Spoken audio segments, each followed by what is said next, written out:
So before I begin this video, the first thing I want to say, and get out of the way, is I do not think that ReShade is cheating.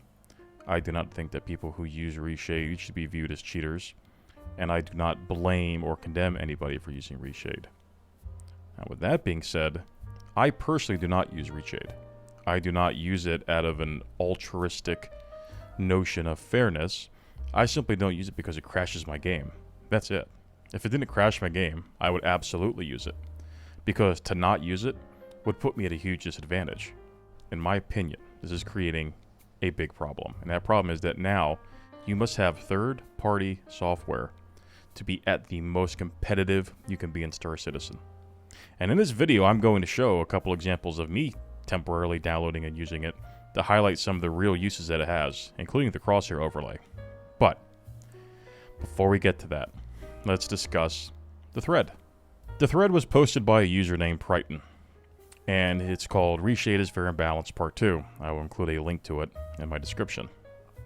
He goes on about how he was watching an org do an org v org battle, and one of the orgs recorded it. They were visibly using ReShade, and they had a massive advantage. Now, I don't blame the org for using it. I think that that's the smart thing to do. The tool is available, you may as well use it. And at the end of the day, do you really want to lose? You know, do you want to look like a clown? Because orgs aren't going to play fair, so you might as well use every advantage you can get. So at the end of the day, you want to win, and you want to look good, so you're going to use every advantage you can get. And they did. There's nothing wrong with that. But a lot of users don't like that. They don't feel that way.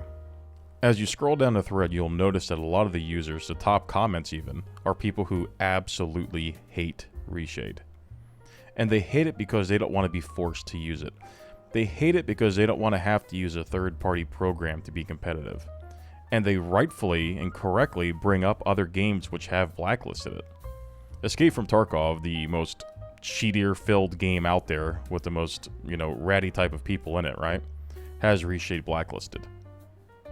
You've got other competitive games out there that also blacklist ReShade because it gives you an unfair advantage if you download this third-party program. While it's not cheating, it's fundamentally being used in the same way a cheat would be used. Whereas instead of locking onto your opponent and letting doing the shooting for you, it's making them very visible. It's allowing you to see them where otherwise they would not be able to see you.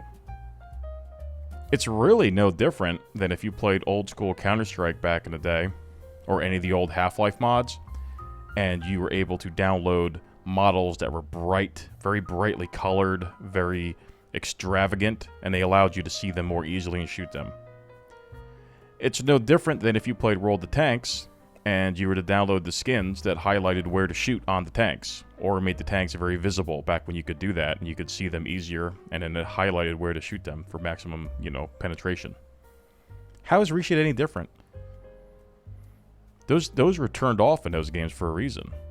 ReShade's no different to me. It's just an unfair advantage. It's a necessary program that you would have to download and learn how to use just to stay competitive in Star Citizen. And that's not good design. That's not a good thing. That alone outweighs any of the potential screenshot simulator garbage out there. It's not worth it.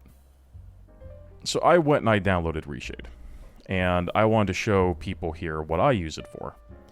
Or what I would use it for. Because again, I would use it if I could.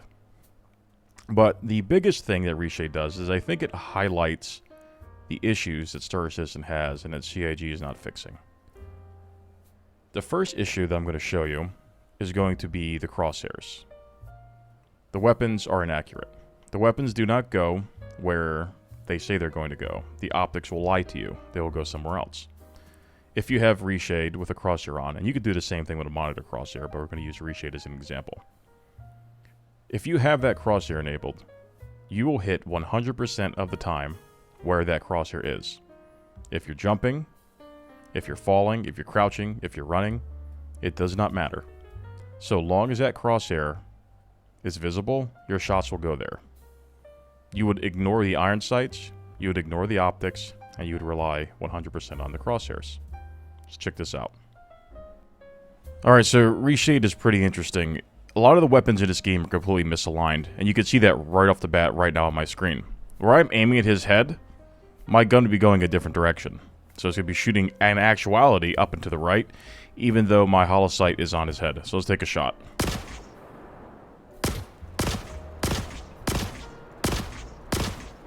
Those are all misses. Now if I aim this way, hits him right in the head. So as you can see there, the Custodian shoots up and to the right. Now, this is not the only gun that's like this. It varies based on optics. You would never know unless you tested this. Every gun with every optic is different. The bottom line is that they all lie to you. And ReShade fixes this. It fixes this bug that is in Star Citizen. It shouldn't be like this, but it is. So if you never knew this, well now you do. So now you know that if you have a crosshair overlay via ReShade, or if your monitor has a crosshair, you turn that thing on, you're going to have a huge advantage over your opponents. So the next thing I'm going to show you is a very bargain bin version of monochrome night vision. I put like no effort into this. I'm saying like maybe 5 minutes, okay? I didn't get like a great preset. I didn't mess with it too much. I just fiddled some sliders and I turned it on.